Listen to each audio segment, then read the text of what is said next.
sabi ng kaibigan mo.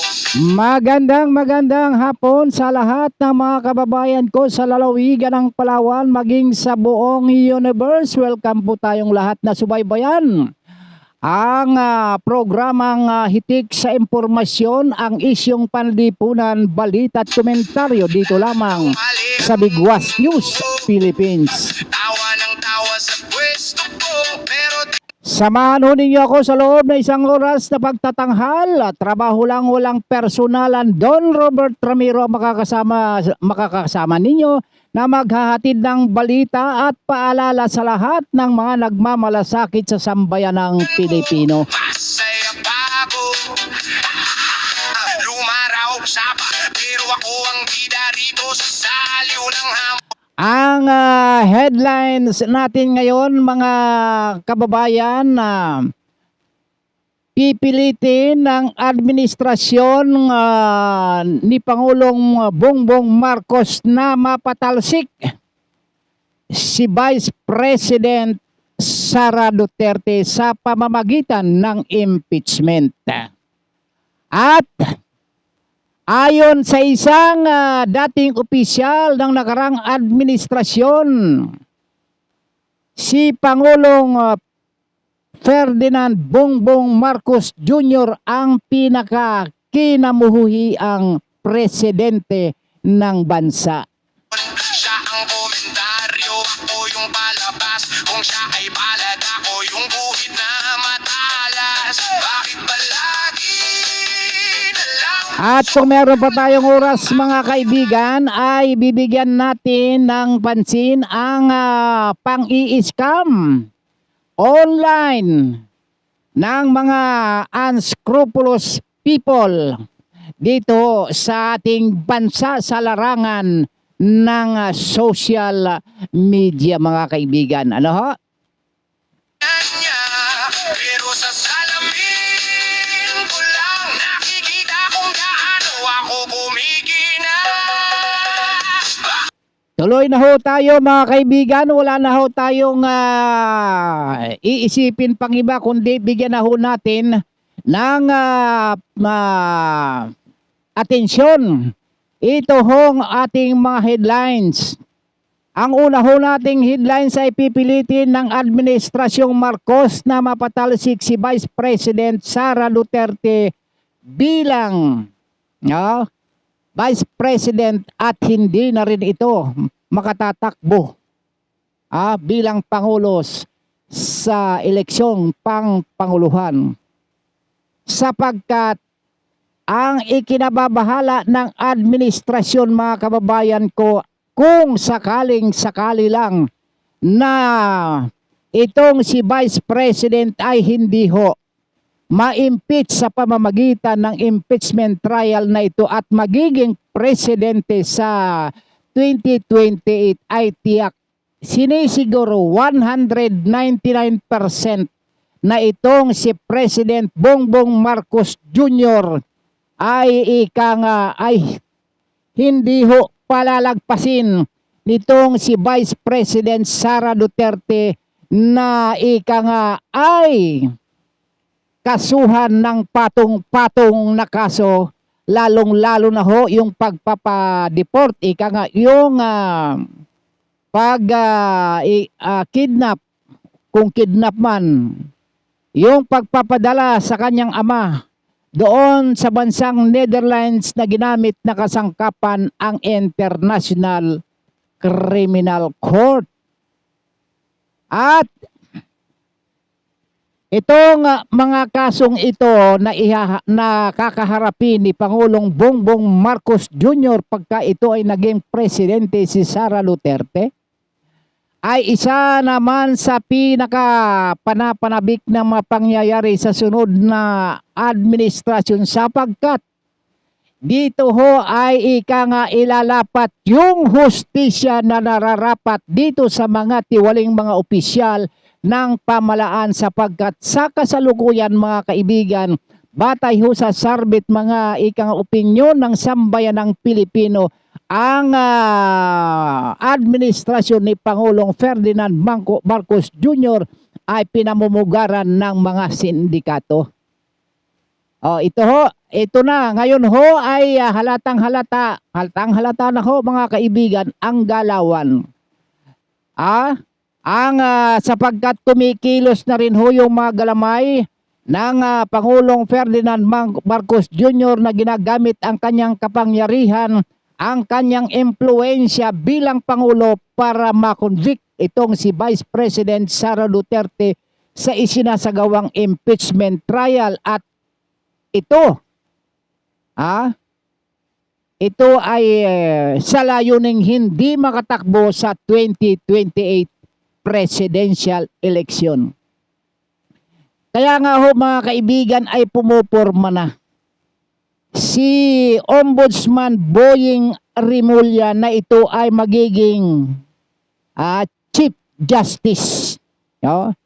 Sapagkat alam na yung galawan from the DOJ, Ombudsman, Chief Justice, ito hong si Ombudsman Boying Rimulya, ito ho yun ang ikang number 1 na hawak nitong mga kaso laban dito kay Pangulong Bongbong Marcos Jr. sapagkat malaki ang naging pakinabang dito sa kasalukuyang administrasyon. Yun hong 16 na boto para ho makonvict itong si Vice President ay sinasabi ng mga nung mga pro BBM na ito ay pupwersahin at gagawan ho talaga ng paraan para itong mga hindi kakampi ng Pangulong Marcos, lalo na dyan sa minority na mga senador, ay kanila ho itong iniisa-isa na. Iniisa-isa na ho nila ito. Para ho ay manatili yung 16 at mabawasan hanggat maaari ay magiging mahigit sa 16 ang bubuto ho para makonvict itong si Vice President Sara Duterte. Ito ho, ikinulong na ho nila itong si Senador Jinggoy Estrada. Ito hong si Senador Rodante Marcoleta. At ito hong si Senador Bato de la Rosa na meron ho siya may banta na kapag ito ay sumipot o lumutang dito sa pagboto sa impeachment trial ay sinisiguradong aarestuhin ito ng mga tauhan ng Philippine National Police. Nakalinya na rin ho ngayon, naiimbestigahan at kakasuhan din itong si Minority Floor Leader Alan Peter Cayetano. Gamit na ho ang mga institusyon ng pamahalaan para usigin ang mga kritiko ng administrasyon. At ito pang si Senador Bongo, hindi lamang si Senador Bongo, maging itong magkapatid na Villar, si Mark at Camille, at maging nanay ni Congressman Leandro Libeste na si Senador Loren, malamang ang mga ito ay magdaranas din ng ikangay iipitin ang mga ito para pumabor dito sa conviction ni Vice President Sara Duterte.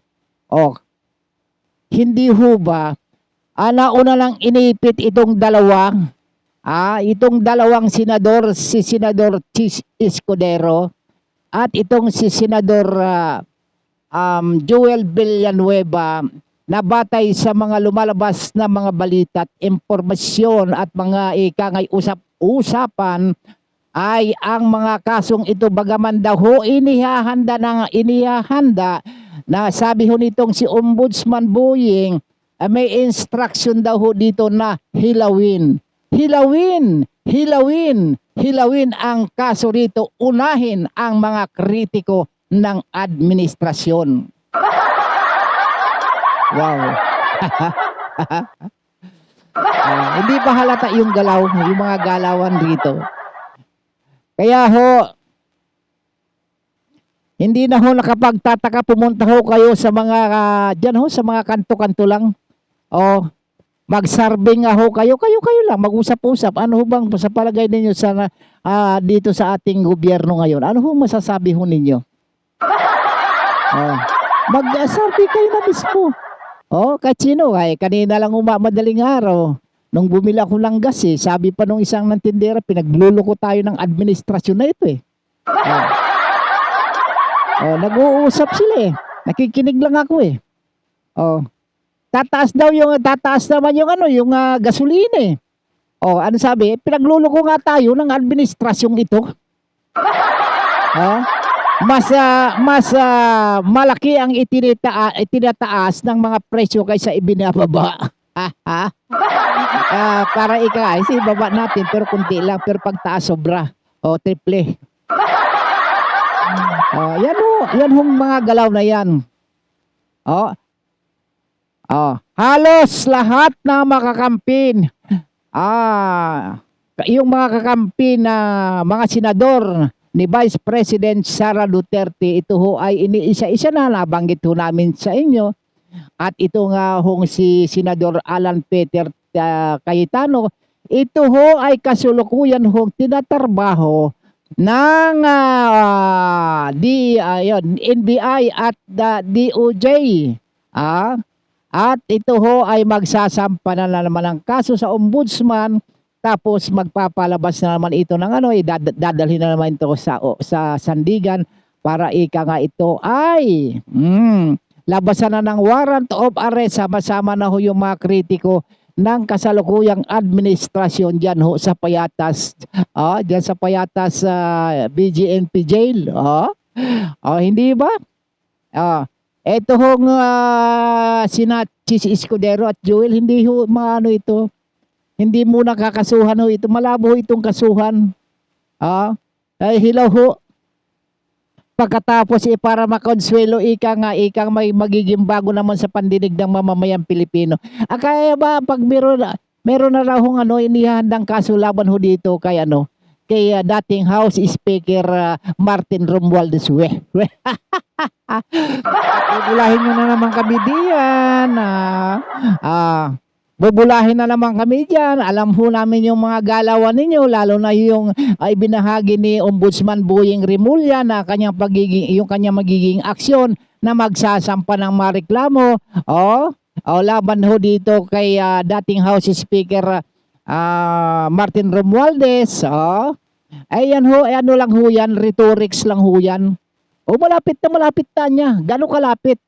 Magmula ho rito sa Hulo, bansang dito sa lalawigan ng Hulo-Sulo.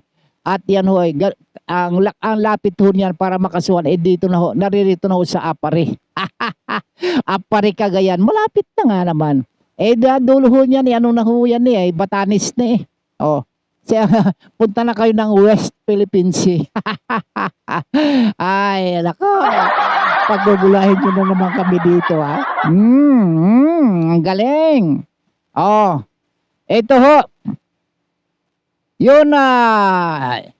Yun hong anomalya ho dyan sa SEA Games, yan ho ang dahilan ho para ho nga ito'y kasuhan si Senador Alan Peter Cayetano, maging daw ho dyan yung flood control dyan sa Taguig. Yun daw ho ang sinisilip ho ngayon. At alalahanin nyo, bukas itong si NBI Director Melvin Matibag, haharap po yan sa impeachment trial, na siya ang ponente ho dyan. Yung magtatanong sa kanya ay si Attorney Stella Santos. Kita, puro abogado sa abogado ho. Abogado si NBI Director Melvin Matibag, abogada din naman si Attorney Stella O Sheila ba o Stella Santos. O dito bukas so ako manunood eh. Ngayon ayaw ko hong talakayin tong anong ngayon. Wala ka kwenta-kwenta kahapon eh. Delay nga ho eh. Nagsimula alas 4 na. Ito ho, ang kanila hong target ho dito ay Senador Loren, si mga magkapatid na Mark at Camille Villar, si Senador Bongo. No? Kailangan ho nila itong mabingwit. No? Kailangan ho nilang mapersa ito. Daanin natin sa persang sa paspasan ito. Para ika nga isiguradong hindi makatakbo itong si Vice President Sara Duterte sa pagiging panguluhan sa 2028. Sapagkat bakit? Delikado tayo dito. Dami-dami natin. Ang dami nakahiliran dito. Number 1 si President Bongbong Marcos. Yung kanyang mga kakutsaba ho dyan sa pagpapatalsik o kay FPRRD sa Dahig dyan ho sa ICC. Lahat yun ho yan. Talagang lalos ho yan. Yan ho. Yan ang isa sa pinaka kinatatakutan ng mga ito. Hindi lamang ho yan. Yun hong mga involved sa graft and corruption sa pamamagitan ho ng flood control na ngayon ho ay itinigil na. Meron naman hong may maganda din naman hong sinabi itong si BRC chairman kunyari tutul ho dyan ito sa impeachment sapagkat gastos lang daw ho ng bayan. Pambihirang buhay ito. Noon pa dapat niya sinabi yan bago mag-umpisa kung kailan nandyan na sa kasagsagan ng pag malapit ng sa kalagitnaan, sa kakamaganga. Ang pambihira naman buhay ito. Pambihira.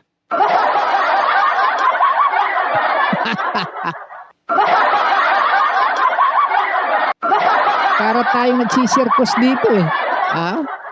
Siguro, ang galit ng bayan ganito lang gusto nilang mangyari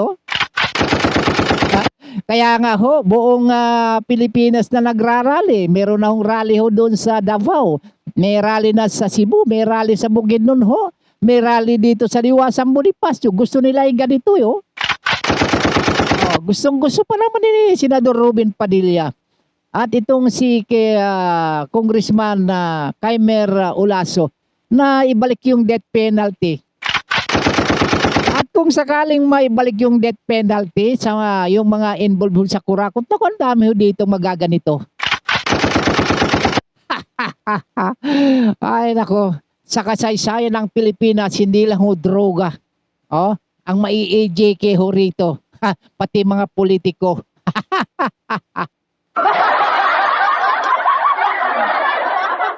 Kita? Sige. Mag-isip-isip nga ho kayo. Mag-isip-isip nga ho kaya yung taong bayan talagang sukang-suka na, surang-sura na pumunta lang ho kasi sa mga dyan. Huwag na ako pumunta sa mga subdivision. Yung mga kumikilos ngayon ho dyan sa social media yung mga bayarang vlogger ho mga trolls. Yan ho. Yun, sila nagkakaunsihan na dun sa bayan sa bayaran kaya ho nagkakapatayan na sila dyan. Pagkatapos isisisi dyan sa mga DDS daw.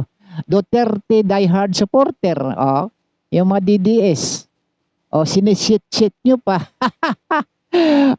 Kayo magkano ba ang pinagtatalunan ninyo doon? 2.5 million ba?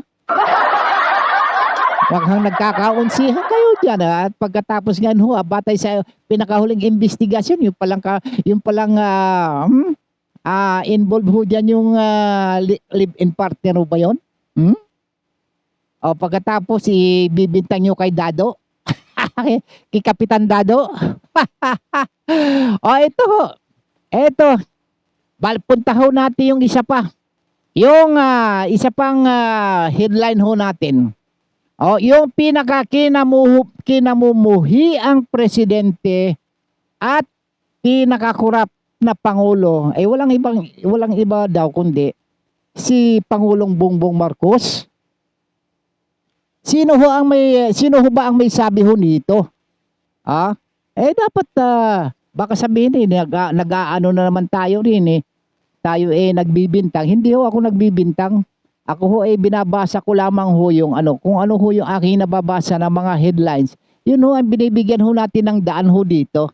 Oh, yun pinakamumuhi ang presidente ng bansa. Ito raw ay si President Bongbong Marcos Jr. Ayon dito kay dating presidential anti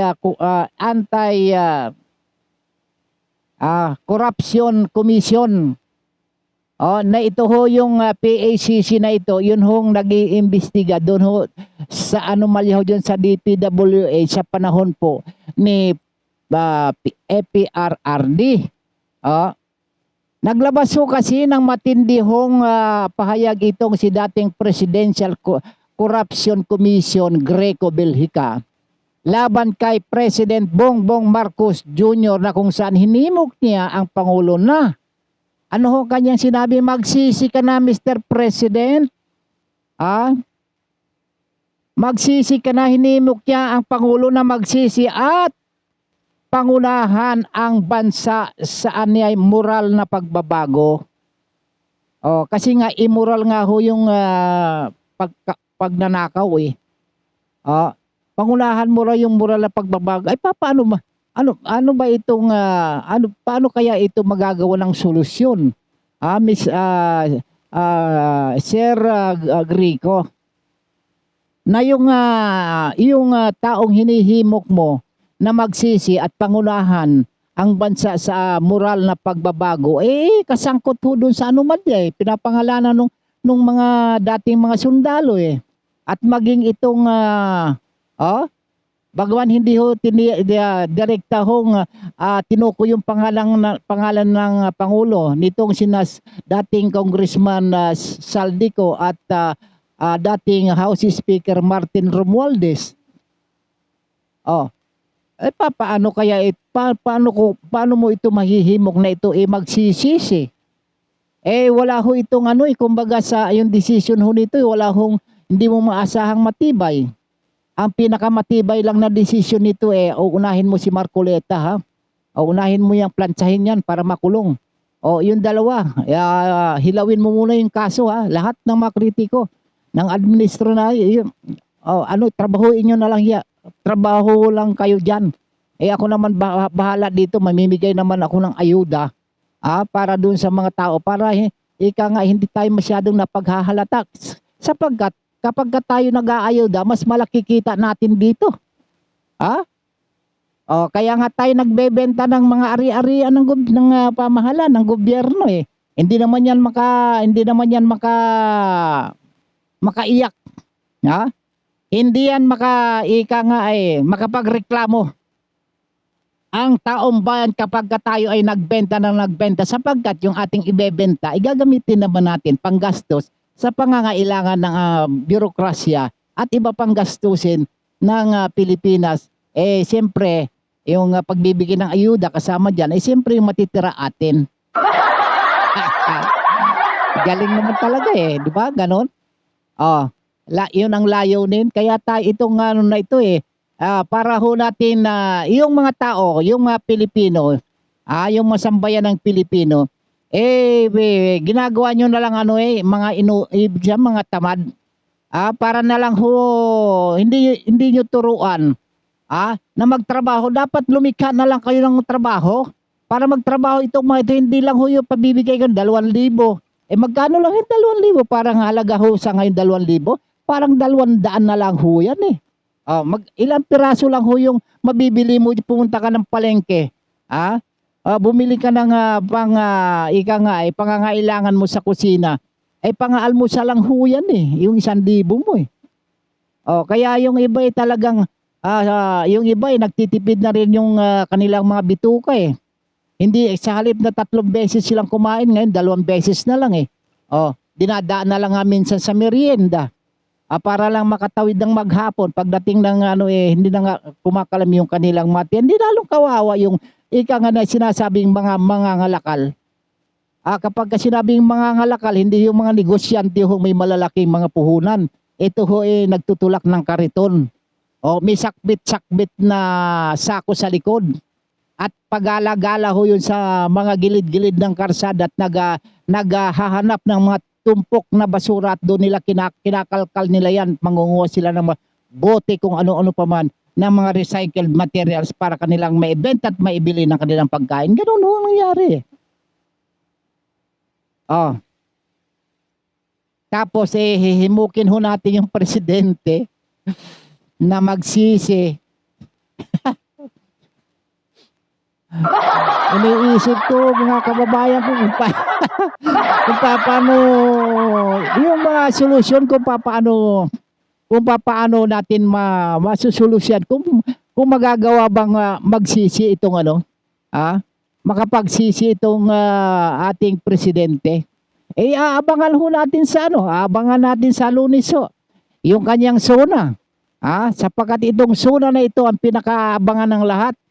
Malaman natin yung kanyang mga accomplishment at yan ho ay bibigyan ho natin ng sustansya kung tayo binubulan na naman o hindi. Yan ho ay talagang inaabang ho sa Lunes ho. Hanggang bukas pa naman yung impeachment. Eto.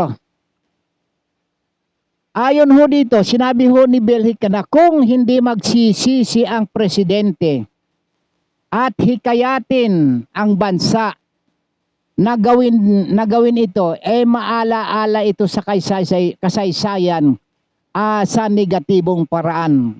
Talagang negatibo. Hindi nga magsisi nga, hindi nga naayos yung bansa. Katakot-takot na yung problema ng bansa natin. Mga proyekto, may project ba ng gobyerno ngayon? Ang project ng gobyerno ngayon magbibigay ng ayuda pamimigay ng ayuda yung project ngayon. Saan kinukuha yung mga pinamimigay na ayuda? Diyan ibebenta ko yung mga ari-arian ng gobyerno. Nanawagan ho itong si Belhica sa publiko na huwag matakot sa umunoy panggigipit ng pamahalaan. Huwag magpatakot sa panggigipit. Meron na nga hong natakot Kaya nga ho sila talaga naman pinotakti ho sila ng samut-saring mga pangit na pananalita sila daw yung mga hudas ginipit nga ho sila. Ikaw ba naman? Kung halimbawa ikaw si Escudero, ikaw nagsasalita, ikaw nagsasalita na tama ba yung ginawa mo? Bakit ka naghudas? Ikaw ba naman na ikulong? Para yung kaso mo mababaliwala yan. Matatapos yung termino ko rito. Hindi ka makakasuhan sapagkat hihilawin yan yung kaso mo. Sasabihin mo, nandiyan yung kaso. Naririyan, hindi naman binabaliwala yung kaso. Kaso nga, yung kaso hanggang kaso-kaso na lang. Yung tinatawag na justice delayed, justice denied. Sige nga. Ikaw ba naman presidente? Pagbihira. Pagka inutos ng hari, hindi dapat nababali. Ito. At tuloy ho natin. Huwag daw ho matakot sa umunoy mga panggigipit ng pamahalaan. Kapag hawak ang katotohanan ay maaari na tayong ipitin, kasuhan, ipakulong, ipapatay. Meron na nga akong ito ho talaga namang bantad na hindi ho na may tatago Kahit anong gawin ho ninyong hukus-pukus ho dito may pinakulong na ho kayo Meron na kayong kinasuhan. Meron ba yung plunder? Gawa-gawa niyong kasong plunder, deklarado na wala na hong kaso ibig sabihin absuelto na sa kaso itong isa na kinasuhan niyo ng plunder dahil sa tumanggap ng donasyon doon sa kanyang pangangampanya nung eleksyon. Itong si Marcoleta naging plunder. Isa ko ito sa pinagtatalunan yung kasong ito Kaya talagang gusto nilang ipakulong kasi nga impeachment trial na para hindi makapag-participate itong si Senador Rodante Marcoleta. Wala na hong kaso ito. Diyan ho sa Comelec, yung sinasabi nilang Comelec. Wala na ho.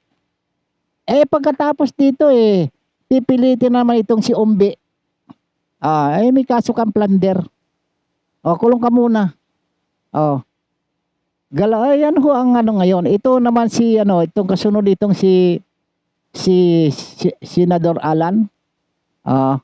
Susunod to. Maniwala ako kaysa hindi. Ano kung sabi nitong si President Marcos, kapag kay kalaban, hahanapan talaga kita ng butas. Yun ang sinasabi. Hindi ho talaga ano yan. Hindi ho biro yun. Yun ho ay sinabi niya kay Vice President Sara Duterte nung kasagsagan na nagalit itong si Vice President Sara Duterte na pinagmumura ho sila. Pinagmumura yung tatlo. Ano sabi? Ang sabi naman ng isa, kapag kay kalaban, kalaban ka ng administrasyon hanapan ka talaga namin ng butas. Ayun. Ito ho. Ito na nangyayari ngayon may kinasuhan. May nakulong na. Wala pa naman yata pinapapatay.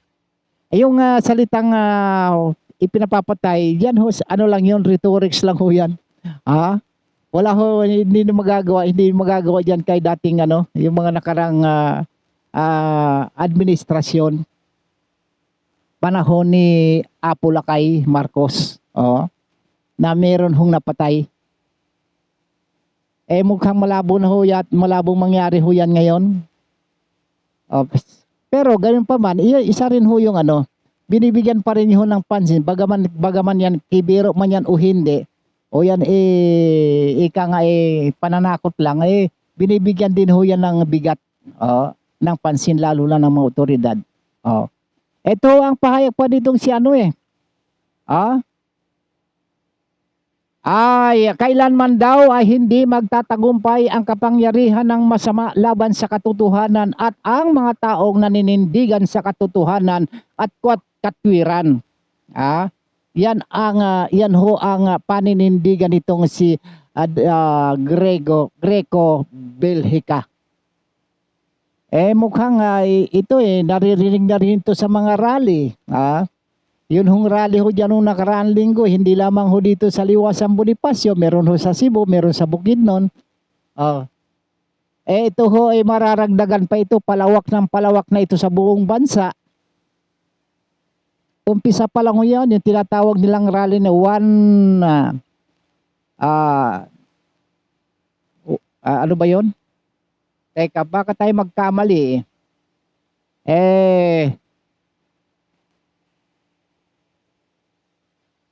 kailangan nating banggitin sa tamang konteksto.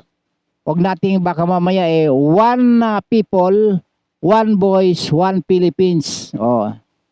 One people, one voice, one Philippines. Ito ho ay binubuo ng iba't ibang sektor ng lipunan, maging sa mga relihiyon, ay nagsama-sama baka ito ang umpisa na sila ho ay magsama-sama bilang isang bansa,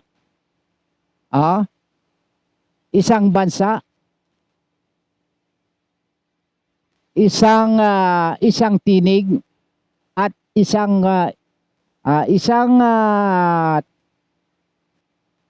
tao. One people Isang tao, isang tinig, isang Pilipinas. Ang isang tao, itong sinasabing isang tao, ito ay binubuo ng iba't ibang mga sektor. Maging religious groups, civil societies, ito ho ang one people. Baka ito ang umpisa na ito, ang mga ito ay magkaisa. Na wala ho silang binabanggit na ako ay kabilang ako sa ganitong grupo. Wala ho, basta sila iisang sambayanan, iisang bansa, iisa ang kanilang layunin. Iyan ho ang kanilang ipinaglalaban sapagkat hindi ho magkakaroon ho ng ganito o pagkadismaya kung hindi ho nagiging maayos. Kung naging maayos man lang sana itong pamumuno dito sa kasalukuyang administrasyon, hindi tayo magkagaganito. Idagdag pa ho nitong si Ginoong Belhica. Ang pahayag na ito ni Belhica ay bunsod sa umiigting na tensyong pampolitika. Yun, ang tensyong pampolitika, number 1 na ho dyan. Yung ika nga, sigalot ni Vice President Sara Duterte, yung pamilya ni Vice President Sara Duterte at pamilya Marcos. Yan ho ang dalawang ika nga ay mga dambuhalang mga political clan ang mga naglalaban ngayon. Dyan. At mga aligasyon ng ilang personalidad na ginagamit umano ang mga institusyon ng pamahalaan laban sa mga kritiko. Totoo naman eh. Totoo naman eh. Eto nga. Ginagamit ang DOJ. Ginagamit ang Ombudsman. Ginagamit ang Sandigan Bayan. DILG. Ginagamit ng administrasyon para gipitin, kasuhan, ikulong ang mga kritiko ng administrasyon ni Pangulong Bongbong Marcos Jr. Ito yung sinasabi ho nitong si Ginoong Greco Belhica, yung dating chairman ng Presidential Anti-Corruption Commission.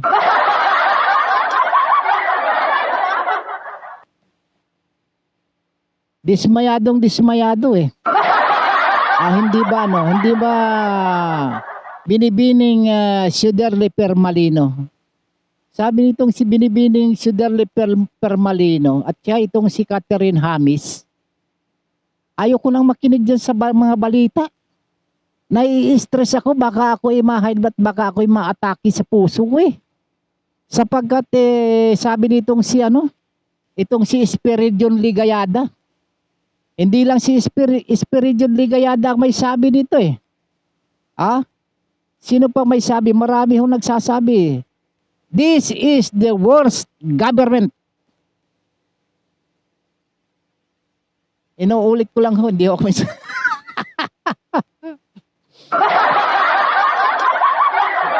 sinasabi ko sa inyo, kami mga daluyan lang dito ng mga impormasyon eh. Hindi ho kami dito mga fabricator ng mga fake news. Andyan ho sa administrasyon yung fabricator ho dyan. Na yung ang kanilang headquarters andyan ho sa Makati. Yung mga trolls. Iba ho yung trabaho ng iba, magkaiba ho yung mga trabaho ng iba eh. Yung iba taga-like, yung iba tagagawa talaga ng AI, yung iba ay taga-komento lang, yun. Booking na booking eh. Hindi ho kayo makapagtatago eh, kaya nabubulgar namin dito eh, nalalaman tuloy na walang kamuwang-muwang, kaya nagagalit sa inyo eh.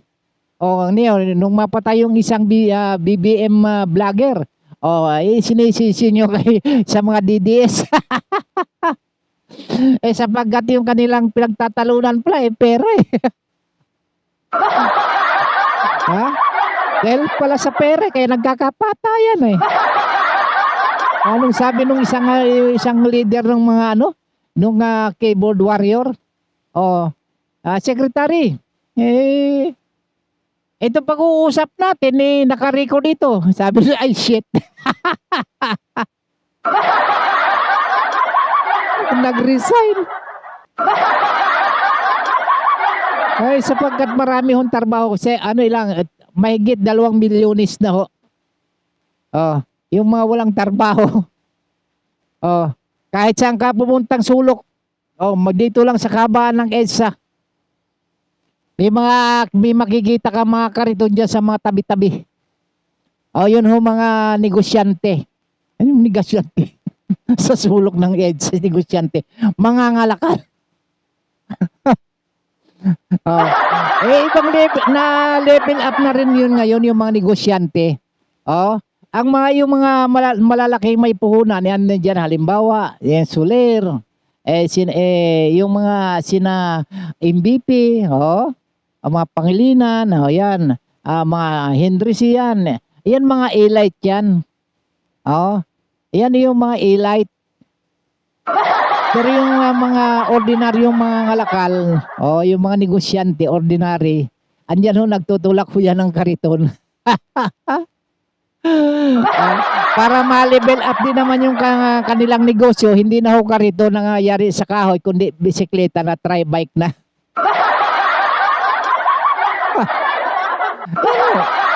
Yan ho ang larawan ng Pilipinas eh. Sikat na nga ho tayo sa ibang bansa eh. Sikat na Pilipinas. Magmula presidente, minumura na sa ibang bansa eh. Pagkatapos may gana pa siyang mahiya lang naman kayo. Sige nga. Sino ba talagang walang hiya?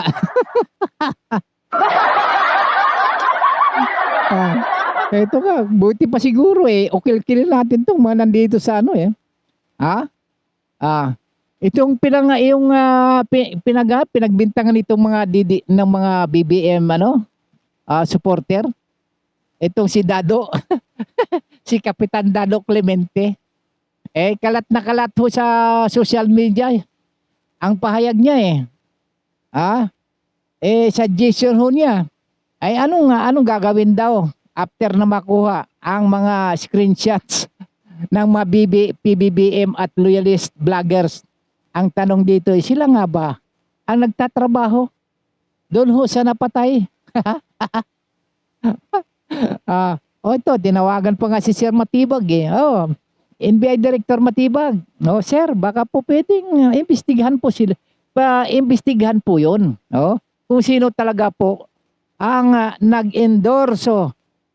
Nag-endorse dyan ho sa team. Napatahimikin ho tuluyan itong vlogger na ito. Kapitan Dado. Napagbintangan ka na.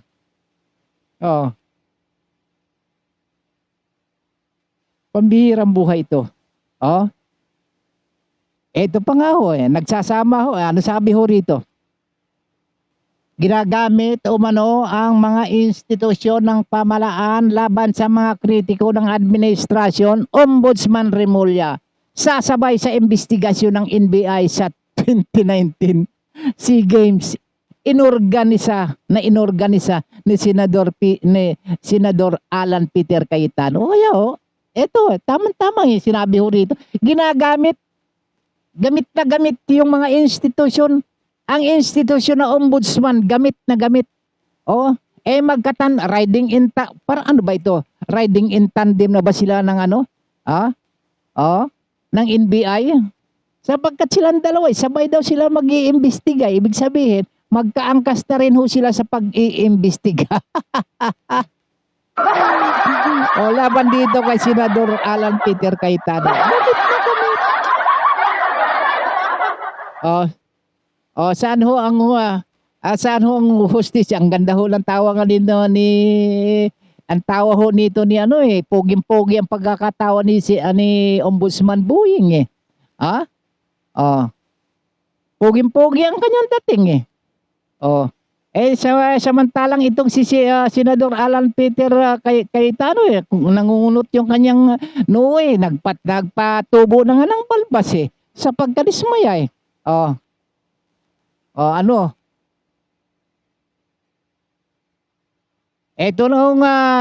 ito nang isa pa.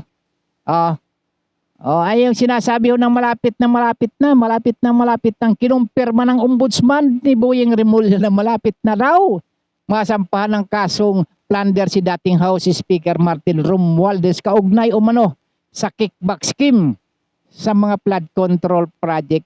Malabo. Wala ba naman kayo dito? Ayon kay Remulla, mayroon ng sapat na mga ebidensya laban kay Romualdez at sa mga nasayugto ng preliminary investigation ng kaso. Tiniyak niyang matibay at maayos ang pag-aay ng kaso bago ito isampa. Yan ang kanyang katwiran Malapit na. Ito ho bang kay Alan Peter Cayetano malapit na rin po ba? Nagtatanong ho tayo.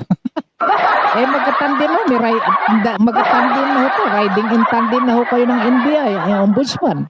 Pagka ito hindi pa ninyo mapadala, ewan ko lamang. Bakit hindi nyo magawa dito kay ano? Hindi ninyo magawa dito kay dating House Speaker Martin Romualdez. Na magkatandem din kayo. Para mapadali. Kasi pas lalong tumatagal, lalo kayo napaghihinalaan. Napaghihinalaan kayo. At isa pa, tuduhuta kayo tanggi kayo ng tanggi.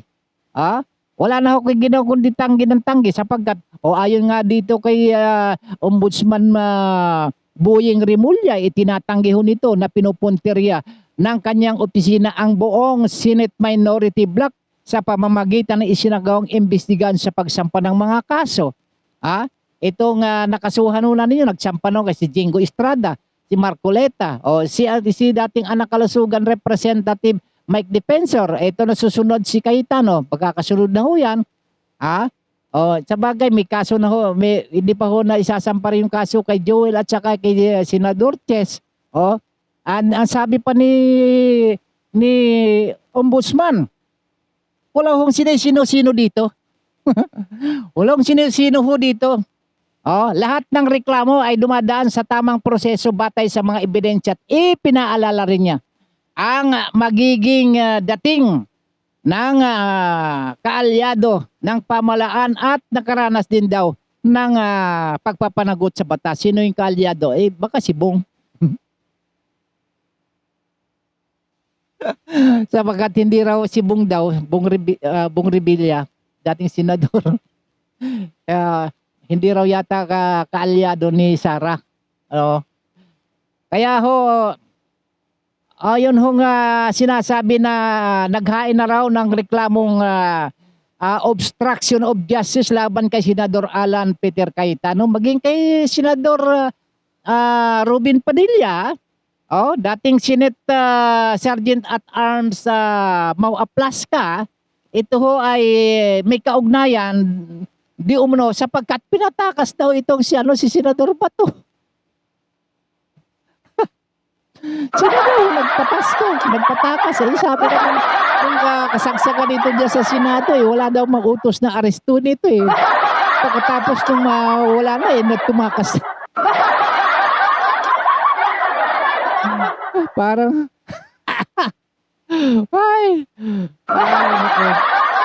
eto na ngayon. Sa tindi ng takot nga nitong si Senador Bato, ikaw ba naman sungal-ngaling ka ba naman ito ng arrest warrants galing ng ICC na dating Senador Trillanes pa ang may hawak-hawak na kinwestiyon naman ni dating Senador Gringo Hunasan. Kumbaga sa sangkutsado na yung menu na ito Sa mga Bisaya pa mga saksak sinagol na ito saksak sinagol na hindi ba? Kaya ewan ko nga ba basta tayo ho binabasa lang ho natin kung ano yung laman ho ng mga dyaryo, laman ho ng mga dyan ho na nababasa ho natin sa social media. Isa pa, bubulain pa tayo. Itong mga congressman na ito, itong mga involved sa yung mga kontraktor, isa rin ho ito na kanyang pinasaringan ni OMB, ni OMB Boyeng Rimulya. Sapagkat nagsipagyaman itong mga ito sila din naman nagtriple din yung kanilang yaman. Pagkatapos ibabaling yung sisi dito sa mga congressman na nagsipagyaman. At ang sabi nga niya, huwag na kayong pumasok sa politika. Huwag na tayong pumasok sa gobyerno kung kayo mangninigo sila lamang gusto yung magpayaman. Huwag na tayo dito sa gobyerno. Alam mo yung mga kaibigan, dito sa gobyerno, mabilis yung pagyaman ho dito. Tingnan ho yung mga salin ninyo. Pagkatapos gusto lang kayo-kayo lang, pagkatapos yung iba ayaw nyo na pasalihin. Ano siya? Wag na raw kayo wag na raw kayo magpolitika, kung kayo ay magninegosyo. Dito nga ho, malakas, mabilis ang pagyaman dito pagka empleyado ka ng gobyerno eh. Wala kang effort lang. No. Salita lang, laway lang puhunan mo rito. Yung gusto mong yumaman, pumasok ka sa gobyerno. Kasi bawal ngayon magsumbong ka pagka may katiwalian. Bawal magsumbong. Kapag ka nagsumbong ka, tanggal ka. Natatandaan mo ba yung undersecretary ng DOH, si Umali? Nagsumbong. Doon daw sa pinamili ng mga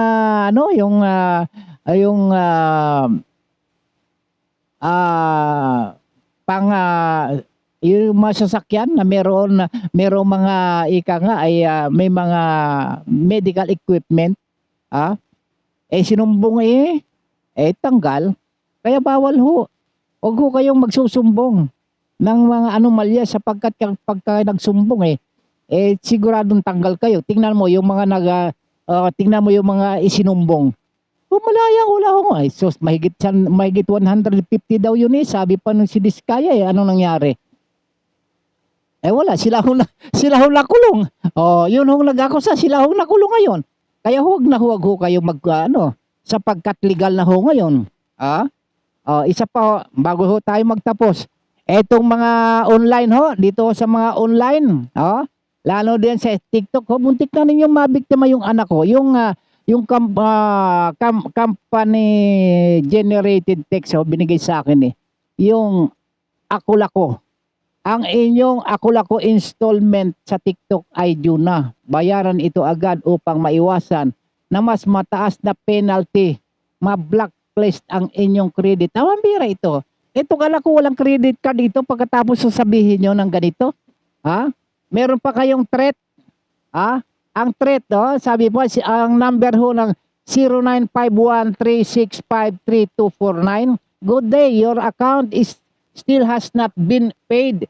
We will conduct a personal visit to your workplace and home for financial status evaluation, employment verification, and asset checking today, July 11, 2026, along barangay officials to act as witnesses. Ngayon, nung sabihin na, sige, pumunta kayo rito. Ano na, sabi, update sa payment nyo. Ma'am, sir, gusto nyo na mga kaapelyido ninyo sa Facebook para kumagat kayo. Ika nga ang sabi ay kapag hindi na ho kayo nagbayad ay ibabalan raw niya sa Facebook yung inyong mga pangalan. Na kayo daw ho mga nangungutang na hindi marunong magbayad. Ito ho mga number na ito na 097059693931. At itong 0277099292.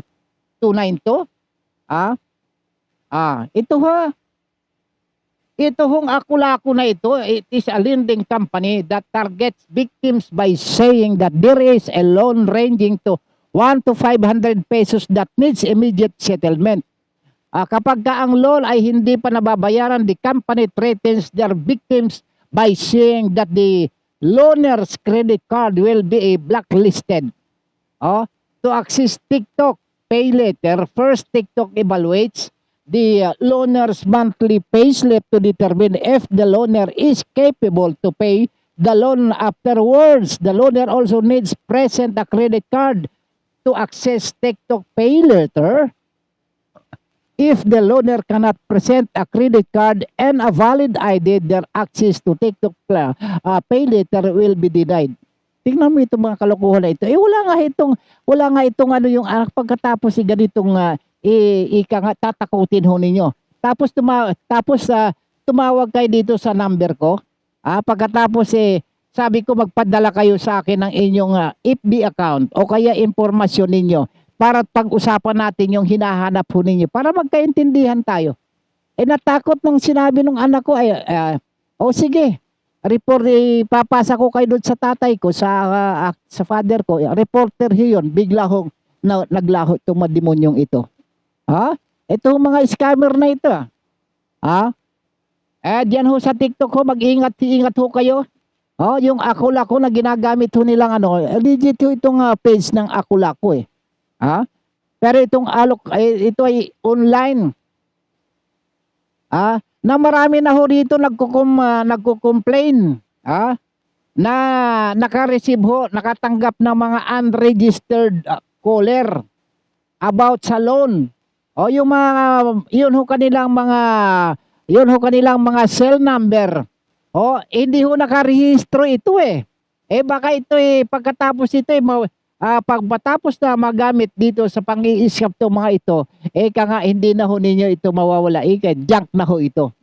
Itong Ako-Lako na ito, Ako-Lako poses their victim furthermore by calling the victim's relatives to further harass them. This poses the victims to settle the loan. Wala nga yung loan ito. Ito ay talagang mga scammer itong mga demonyong ito eh. Kaya mag-ingat-ingat kayo dito sa Ako-Lako itong lending company na ito. Yan sa TikTok. Akala siguro nitong mga ito maiisahan nila. Wala nga mga dokumento itong bata, yung anak ko. Gusto pa niyong mga biktima. Itong number na 0951365349, 0970596991 at 0277099292. Ito ho mga number na ito. Ito ho, hindi nyo naman itong ginagamit nila na pang-i-scam. Ito ho ay mga unregistered numbers. Ito pang isa pang 0999882471. Ito ho mga ito, yung mga ito pagkatapos gamitin, wala na ho yan. Tatapon na ho yan. Galing din ho, katulad din itong ginagamit diyan sa Pogo. Kaya mag-ingat po tayo mga kaibigan. Okay, wala na ho tayong oras. Tayo ho ay pansamantalang pupunta na sa kabilang page at tayo magpapasalamat. Maraming salamat sa mga kababayan kong palawin nyo. Sa buong universe, bukas ho at tabayan ho ninyo ang isyong panlipunan, balita at komentaryo sa Bigwas News Philippines ho. Sa ngalan ng ating mga magigiting na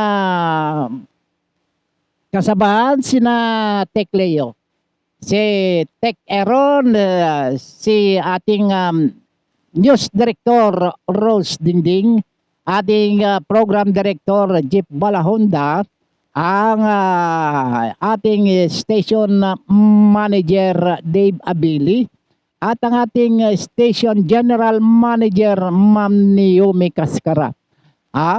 Ang inyong nakasama sa loob ng isang oras na pagtatanghal dito ho sa Bigwas News Philippines, walang iba kundi si Don Robert Ramiro. Ano ho? Sa bawat palalait na sumaho,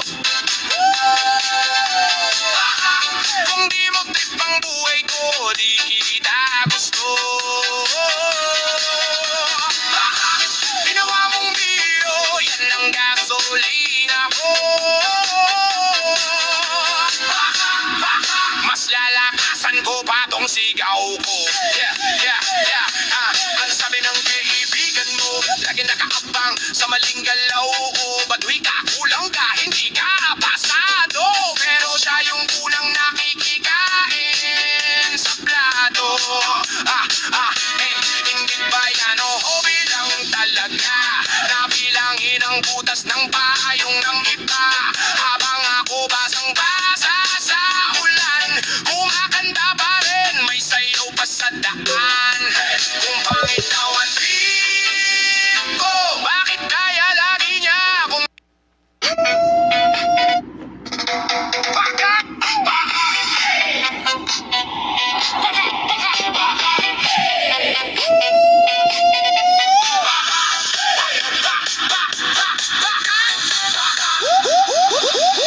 ang sabi ng kaibigan mo, lahat daw mali ang mundo.